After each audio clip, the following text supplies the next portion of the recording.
યાદ રાખજો, ભોળી રે ભરવાડન આ કોનું છે? નરસિંહ મહેતાનું શું છે? પ્રભાતિયું છે. ચલો પછી બીજા નંબરનું પ્રભાતિયું આપેલું છે, જળ કમળ છાંડી જાને બાળા. આ સોંગ છે, આ પ્રભાતિયું છે, અને તમે સાંભળ્યું હશે કદાચ.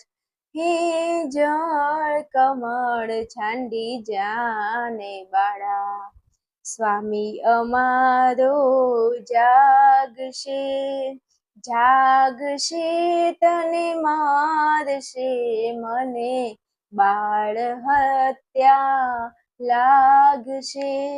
હે જળ કમળ છાંડી જાને બાળા. આ પ્રભાતિયું છે નરસિંહ મહેતાનું, મસ્ત છે, આમ સાંભળો તો મજા આવી જાય એવું છે. જળ કમળ છાંડી જાને બાળા. આ તો મેં સોંગ ગાયું, હવે તમને આ સોંગ ટાઈપમાં ગાયું છે તો હવે તમને યાદ રહી જશે. એક તો ભોળી રે ભરવાડન, પછી જળ કમળ છાંડી જાને બાળા, પછી ત્રીજા નંબરનું એમનું પ્રભાતિયું છે, જાગને જાદવા. શું કીધું છે? જાગને જાદવા.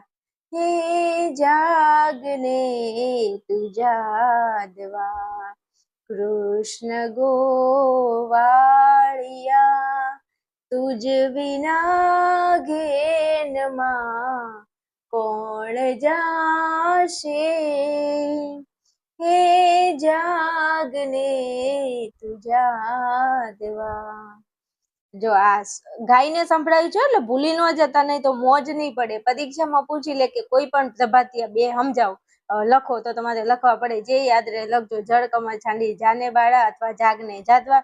અને ચોથા નંબરનું છે, જાગો ને જશોદાના જાયા.